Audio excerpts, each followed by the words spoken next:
Welcome. It's the last session of today. I bet you're quite tired, so I try to not bother you.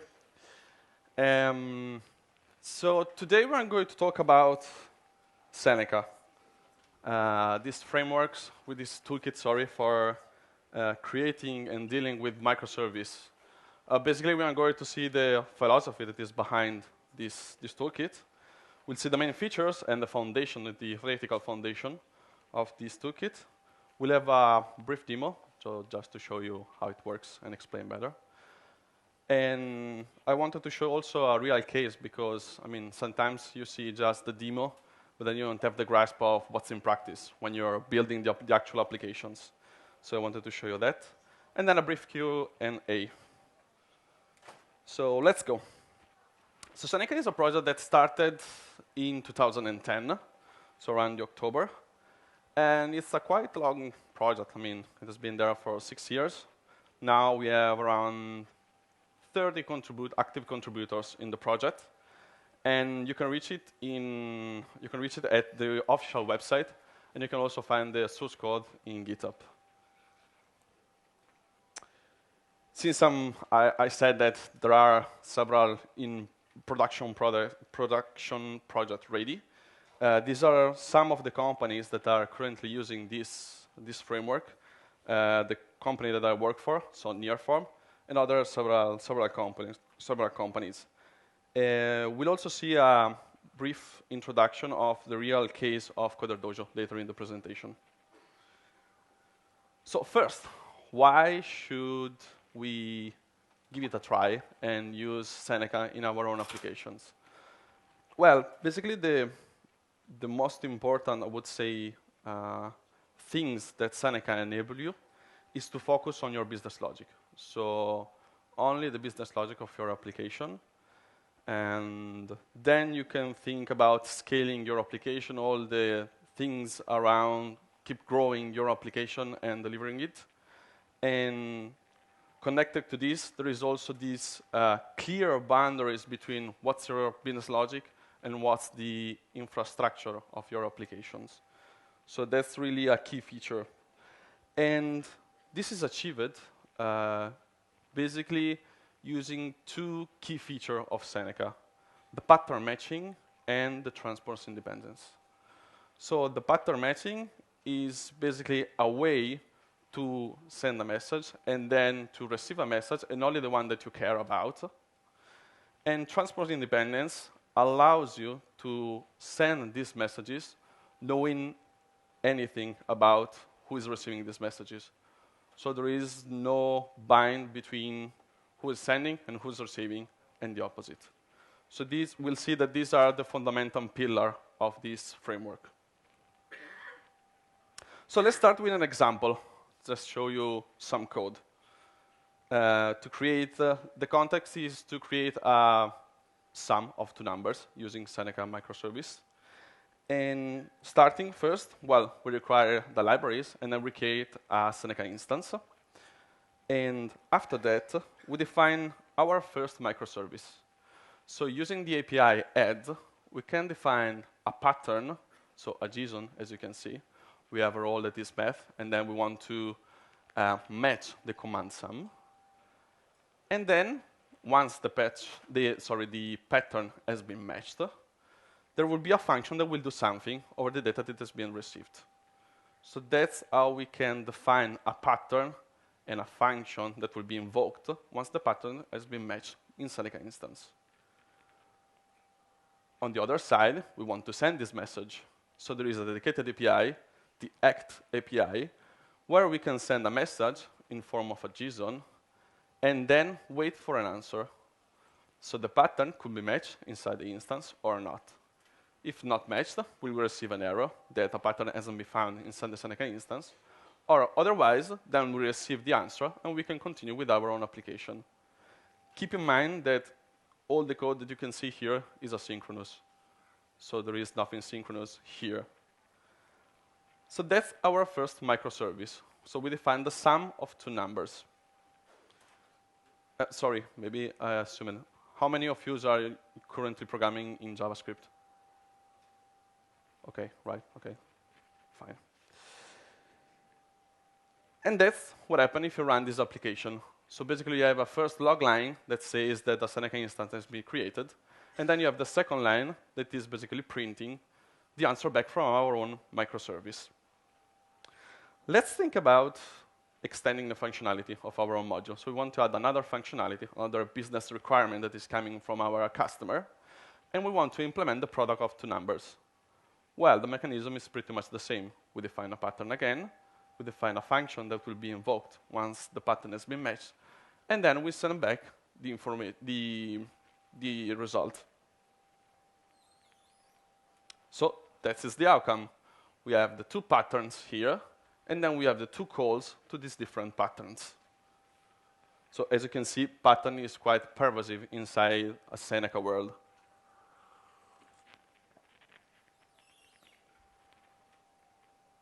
If you run this application, again, we're going to have the log from the instance and then the answer back from our own microservice.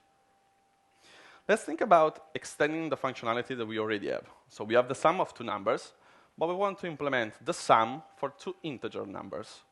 So it's slightly different. We are basically extending the business logic that we have. Well, we could first define, again, another microservice with a pattern, and then implement it.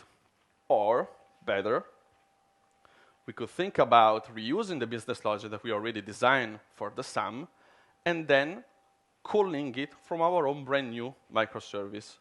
So as you can see here, we have two APIs. The first that is defining the pattern, and then the second one that is basically, again, calling another pattern with the act method, and then looking for the answer and sending it back.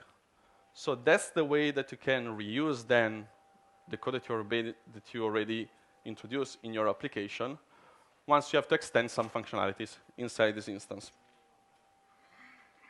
So quick recap about this pattern matching.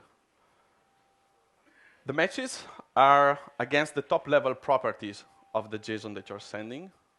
Inside a Seneca instance, we have patterns that are unique. And if you have patterns that are, let's say, included in another pattern, the more specialized is the one that wins. And if you have a situation when you have competing patterns, well, at that point, Seneca tries to resolve it using the alphabetical order if the pattern is the same. At this point, we have a series of patterns inside our own files. But we could arrive, especially given the fact that the requirements keep coming from the customer, we want to try to wrap around some patterns that are working basically with the same logical areas. And there is this thing about plugins. So you can basically group together some patterns inside a function. You can also give a name to the plugin. And consider that this function could also receive the options, because maybe you have to do some initialization inside your own plugin. And we have seen that then, at the end of the day, we are having a plugin that basically matches a node module. That's the outcome usually from our own applications. And that's the code. So basically, here we have our own two patterns. So we define a function, that is the plugin function. We have the option that could be passed to this plugin, and we can also give a name to it. Once you have designed the plugin, and as you can easily understand, could be inside another node module and required, you can then instrument Seneca to use the plugin and load it inside the Seneca instance. So that's the easy way where you can then group together different patterns. And another thing, previously we were calling the API of Seneca directly over the instance. But since we're using a plugin right now, the Seneca instance is bound to the this inside the function. So as you can see, it's slightly different from the previous code. So brief demo time. At this point, we arrived with our own code inside a plugin. So we have the code all together. And let's say, as I told you, that we want to, well, let's start with the code. So, can you, no, you cannot. Oh. Okay. Ooh. So that's our own, oh no, that's missing the first two lines. Ooh. Ooh, okay, I can show you like that. So here we required our own instance, then we have the previous pattern, and now we have the call to these patterns. Let's say that now everything is running inside a single node process. And as I told you in the first slide, one of the key features of Seneca is that you can scale later. So let's say that we want to move our own application from a single instance to two different instances that are talking to each other over HTTP. So that's the scenario. And we want to have, on one side, our own pattern defined as Seneca instance, and on the other side, we want the client that is calling these patterns. How we can achieve it? Well, it's pretty easy. Let's start with the server. So here, we have our own plugin. And what we can do, as you can see, the code is pretty much the same as we saw previously. The only difference is at the end. So at the end, I'm saying to Seneca that I want to use not the in-memory transport, but I want to use the HTTP one. So I'm passing basically the parameters for the HTTP transport. So the IP that I'm using and also the port. At that point, the Seneca instance is looking for messages that are coming from HTTP, an HTTP port. On the other side, we have the client. So let's see the client. And it's basically the same. So I'm creating an instance, but then I'm saying to the instance that this instance is acting as a client, and we want to use the HTTP transport, and we want to reach at an IP and a port, another instance, and we want to communicate to it. Then the code is the same. We have the same exact code that we had previously. So at this point, we can spin the server. Sorry, I need to go back to the other. Okay, so we started the server, and here we have the client. So at this point, sorry, here is better. Let me go back full screen. Basically, we have few login information, the fact that we instantiated the Seneca instance that is acting as a client, and then the messages that are coming back from the server. So as you can see, it has been pretty easy to pass from a single instance of Node to a distributed one, so to different instances with HTTP transport. Let's go back to the presentation. Let's say that for you, HTTP is too verbose, and you want to use TCP as a transport. So you might want to change it. Again, you have just to change the option that you pass to the listen API, and then you're basically using the TCP protocol. So transport independence. I can decide which transport I want to use, and it's completely detached from my business logic, as you have seen. There are also several different types of transport already available, plugin that you can plug inside your own Seneca, and you can use it.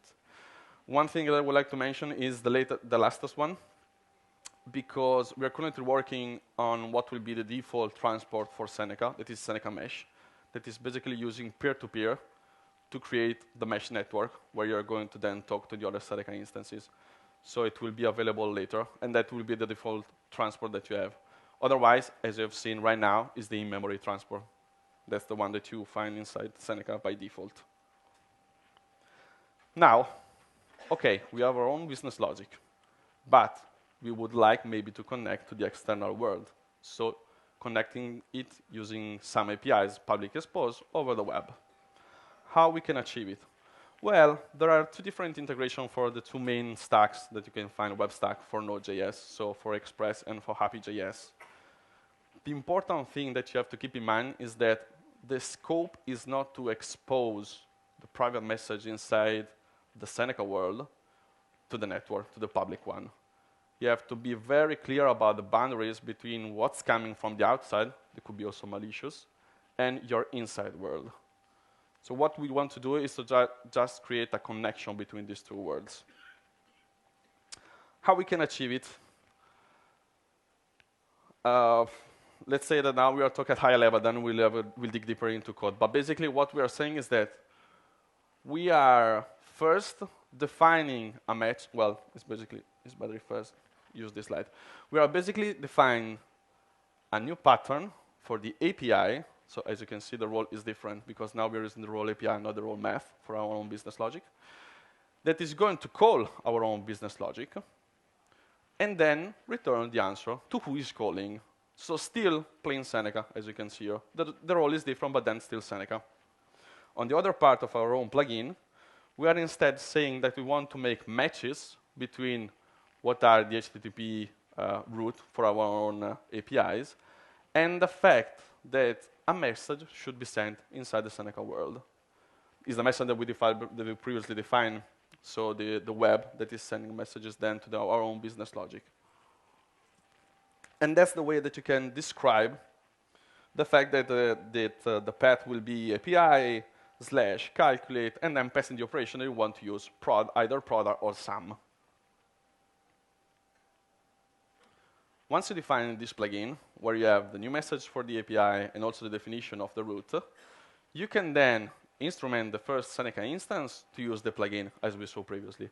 But then, given the fact that we want to use the express one, you can then ask Seneca to export the information that we previously defined as an express middleware. So that's what you are going to do. So basically exporting information of the matches of the route to the fact that then you should send a Seneca message. That's everything you need. So at this point, you can then receive a message from the outside world running on your business logic, send back information, still in different microservice.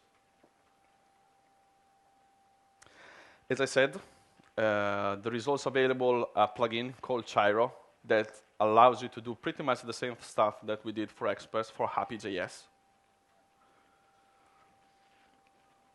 We have our own application. We talked about transport, how we can then connect the API to the inside world. At this point, we have to deal with data because obviously our own application is going to deal with data at the end of the day. Seneca is quite, let's say, strict in defining the interface that you should use to treat data. So basically, first we are going to deal with data only as JSON. So these are the data that are treated inside Seneca world. Second, there is only a small subset of API, well, the basic one, how you can treat your data. So you can load data, save it, retrieve a list of data, and then remove it. These are the basic function that you can use with data. Keep in mind that, again, as default one, the default storage for Seneca instance is the in-memory one, unless you instrument Seneca to use other type of databases. And there are lots of plugins for all the most popular storage available. Again, we are in Seneca world, so since we are dealing with messages, we have basically microservices that are using this pattern to deal with data. So you have, let's say, the role entity, that is the default one to deal with data, the basic operation that we mentioned, and then your data, so the actual product or whatever that you're going to deal with. But at the end of the way, still pattern. So if you want to then load something, you're going to do Seneca.act, sending the message, and then waiting for the answer. Sometimes this API is not the easiest one to deal with. So maybe you want to use another API that is provided by Seneca, is more active record style. And in this way, you can avoid doing the Seneca stuff. So this is a basic example. Let's say that we want to save a product. First, we ask Seneca to create the actual JSON of the product. Then we are filling it with the information that we want to save. And then we call it the save API, is the latest one. Using that API, then we can then send our own message, because basically it's, again, this Seneca.act sending the pattern with all the information. We decided in Seneca to add the dollars at the end because you could have collision inside your object that you're going to save. Maybe there is a save property or whatever. So that's to avoid collision inside it. As mentioned before, these are all the plugins that are actively maintained in Seneca world. So I would say that these are the most used. But even still, let's say that it's not available for the storage that you want to use. At that point, you have just to implement a plugin that is looking for the messages that are coming, so matching the pattern, do whatever you want with your storage, send back information. So it's also very easy to extend in case that there is no storage for you. You want to use another type of storage. If you want to learn more about Seneca, there are several ways that you can do. First, me and Marco created a workshop for the Node School, so you should definitely try it and give some feedback about it. And it's good because it gives you a brief introduction of all the main features of Seneca available, the one that you have seen, and something else. Also, there is a lot of documentation on the official website. So on Seneca.js.org, you can find a lot of documentation, tutorials, and so on. Then there is the code, obviously. If you need to dig deeper and you want to understand how it works, you can dig deeper inside. Now, as I told you, I wanted to show you something real. Because, I mean, at least for me, sometimes happen that you go to talk, but then you don't understand how you can do it in your real project when you're then at work. So I wanted to show you how we use Seneca for the Coder Dojo project. How many of you knows about Coder Dojo? Right. So the Coder Dojo Foundation, the worldwide, asked us to help to create their new Dojo platform. So consider that it's quite used because you have around slightly less than 100 clubs worldwide in 60 countries. So it wants to rebuild the community platform. These were the main requirements. So having the registration for mentors and attendees, being able to issue tickets for events, then being able to issue the badges for recognized achievement made by attendees and mentors, having two different separate forums, one for mentors to exchange information on how to, setting up Coder Dojo and all the information about it, and then for kids and parents about the experience that they had. A small reporting system for the events, so how the event went. And since the community platform wasn't the only system inside the Coder Dojo Foundation, they asked us to develop a single sign-on for all the applications. So these were the requirements. And that was the architecture that came up. So basically, we had front-end APIs using Hapi, and then the website developed with Angular.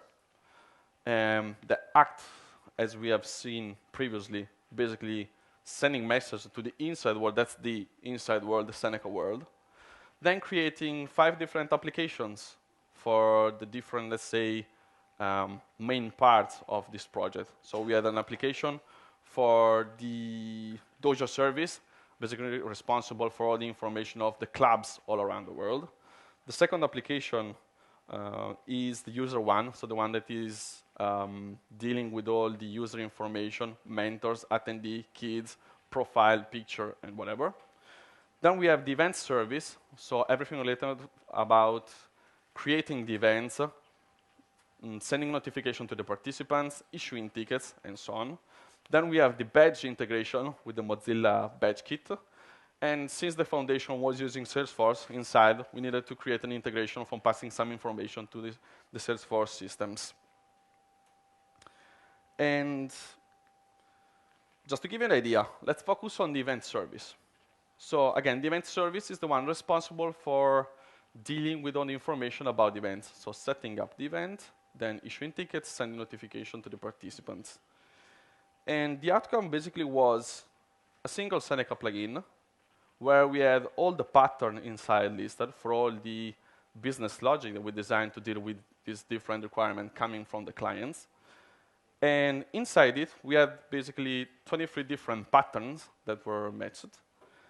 And for every single pattern, we decided to have a single file because since for not all of them, but for some of them, the business logic was quite big.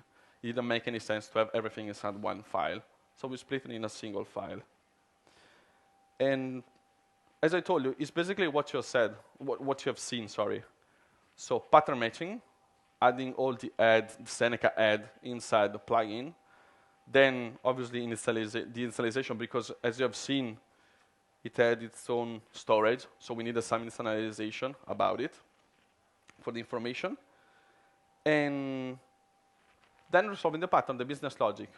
Again, these were really useful because we start again with a single process and then we split across different machines using the transport that you have seen.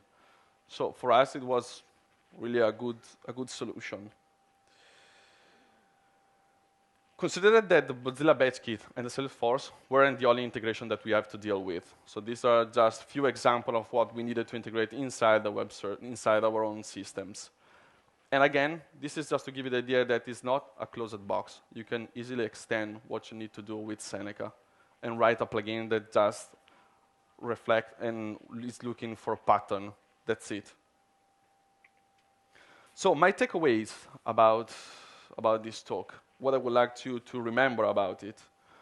Well, the first, again, it's really easy to start, and you can start small inside one single process. Later on, you can then switch to other more complex configuration, because obviously the requirements that are coming from the customer are usually changing over the project. Sometimes slightly, some other times maybe in a heavier way. The idea that you're not logged in. Again, the pattern matching is really helpful because it abstracts from all the dependency that you have.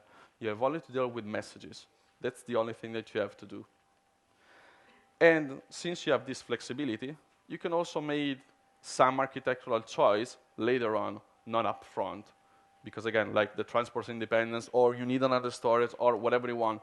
Well, fine, let's define some pattern and then resolve it for whatever integration I need to do inside my application. And that's it. I don't know if you have any question. I don't know also the timing, if I'm on time, I'm late, 10 minutes in advance. Okay. Me? Yeah. Okay. I have two questions, if possible. The first one is, in the first slide, it said that it's based on pattern matching, and that there is no need for service discovery.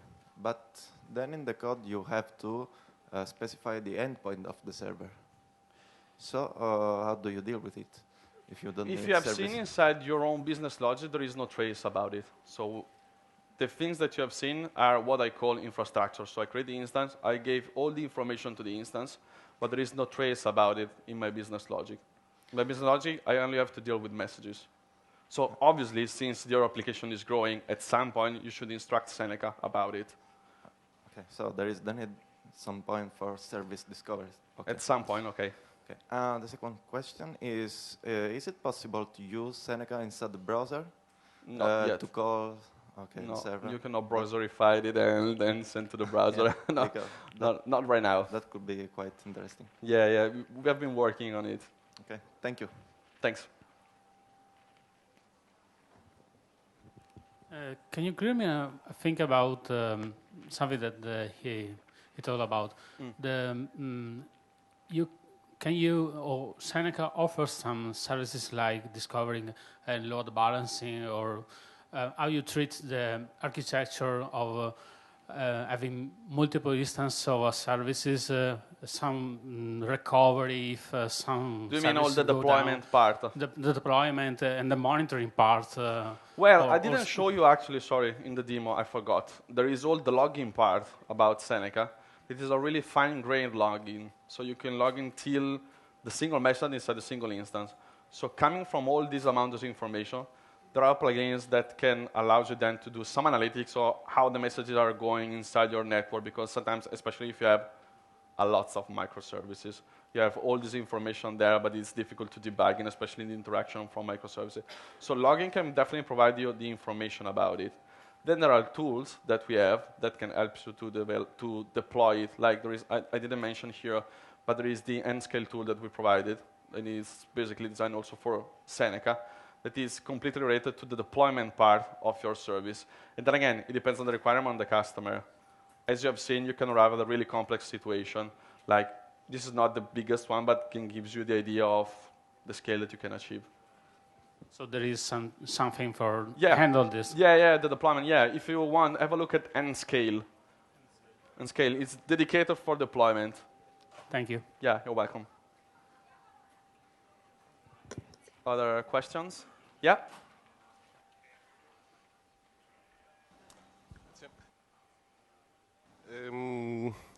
A couple of questions. Yeah. A service that depends on other services. Yeah. You made some example with calling one service. What about parallelizing multiple calls to multiple other services and mix them up together to respond to one service? You could do it easily. But is something built-in or just use No, whatever it's you not want? built-in. Okay, Because not built-in. usually we'll try to have the services very small, so you won't find that kind of logic. But definitely you could implement it, because you can send parallel messages, then waiting for it, sending back the answer. Okay. Another question. Since you have these plugins for Express or Hapi, Yeah. I thought if there is some built-in system for authoring. Do you mean the logging? No, authoring. Authorizations. Yeah. Since it's so... Yeah, but I mean, are you talking about from an API perspective or the inside world of Seneca? No, from the when exposing outside, so directly with use express.use.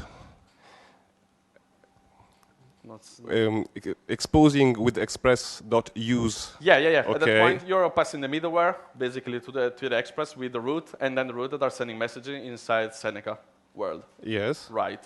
So at that point, you have using the web stack. You can definitely have authoring, because it's like you're having a call from an HTTP call in Express, so you can use whatever you want, especially inside API. That has a bigger system for authorization. Okay, so it's the... Yeah, it's demanded for that part. Is demanded to the web stack. Okay, thank you. You're welcome.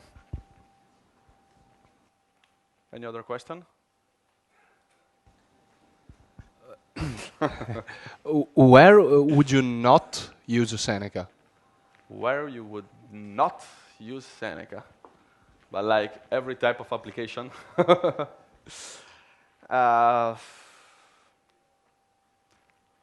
Let's say that I can't say what I've been using for, because then it's too broad for me to imagine all the places where you should not use.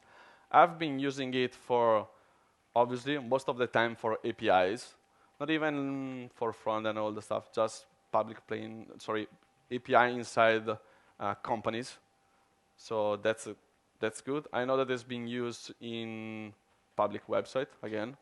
So having a front end and then back end API. Yeah, it's where you have to, let's say, define really big business logic. But obviously, yeah, web applications at the end of the day, if you want to call them. So I haven't been using Seneca inside IoT right now. As far as I know, I don't know if you have anything for other information, Marco, or whatever. But IoT, for instance, right now is not used. Any other question? Yeah. When instancing a Seneca, yeah, it's possible to drive them to multiple transports? You mean using different transports inside the same instances? Yeah. I haven't used it in this way. I'm not sure. So, but someone is saying that, yeah, definitely you could do it.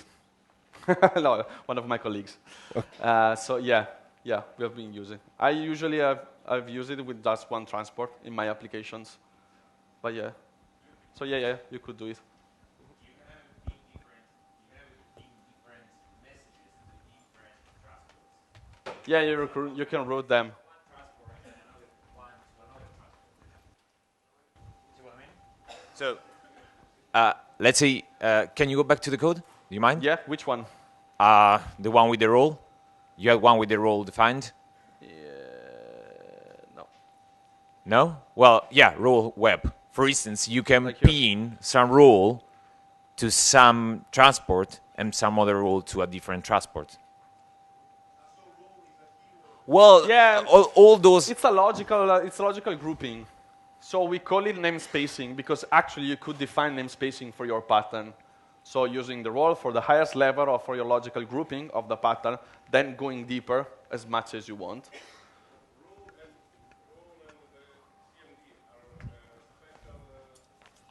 No, it's a pattern matching, properties of a JSON.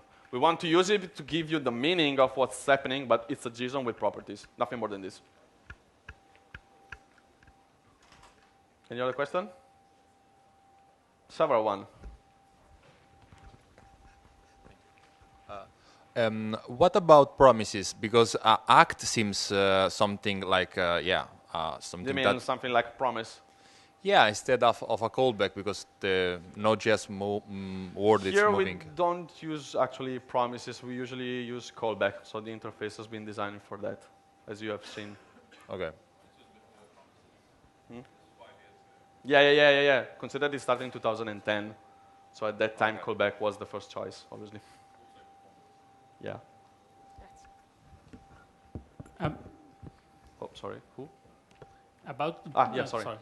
About the pattern matching, you say that I can only one if two services register for the same pattern match. Only one is called, or all two receive the message and Seneca hold the response arrays to give the response. What I said is that the patterns are unique in terms of properties. So path and role. But then you could have the patterns that are the same. So like I have role API, path calculator, and then role API, path, something else. At that point, the top level property is the same. But then they have been resolved in alphabetical order. If you have the collision, what you were saying. Okay. But if I start two node services attached to two different ports, so if they're different Seneca instances, there is no problem because they're different. Yes, but the consumer just send a message with the pattern. Yeah. Which one of the two responds to the call? I guess the pattern should be unique at that time, so I'm not fully understand. I posed the question. The pattern should be unique. So you're sending the message, and inside the Seneca instance, there should be only one match. So there is no way that you arrive at where you have two different matches that are the same exact pattern. That shouldn't exist. The Seneca instance will throw you an error because there's already a predefined pattern for that kind of pattern that you want to add. So, but if I want to load balance and have multiple instances of services responding to the same message because due to the at the end of the day, you're sending to two different Seneca instances, what I'm saying. So let's say that you're sending the message, but to different load balancing instances. At that point, the single Seneca instance is the only one. What I'm saying inside the single Seneca instance, there shouldn't be the exact same pattern. You could have the same pattern deployed on different instances, and that's okay, because at the end of the day, as you have seen, you have the transport where you specify where you want to send, what we were saying previously with the routing. So I'm saying I'm sending to one IP and to another IP, so to different instances. And in that case, you can have the same exact pattern deployed at the same time, but the instances are different. So inside the single instance, you can have only just one pattern. Pattern should be unique. They should not be unique application-wide, because at that point, it depends on the transport, as you've seen. So I'm the client. Yes. I'm sending a message, and I have one machine and another with one IP and the other IP. If I do hector, that is for sending, yes? Yeah. Okay. I don't specify a transport, or I don't see it. Yeah, you don't see it here because that's inside a plugin, and here is bound the Seneca instance that has been created somewhere else. As the required Seneca with the brackets is creating the instance. Then you have the use of the plugin. So here you won't see it, but it's bound. There is a Seneca instance where you have instrumented the transport. Maybe we can go on by email, no problem. Okay. So definitely want to give you an answer. In the previous talk, I wasn't here. Before before mine, yeah. We are seeing how to implement microservices with Express through REST API. Oh, okay. What's the biggest difference between this approach with Seneca and the REST API? Because in REST API, I can send image, a binary data. Mm-hmm. This is already possible? Or no, not? Here you want to send only JSON information. Okay. So you should be able to serialize your information in a JSON. Okay, thanks. Okay. Finish? Okay.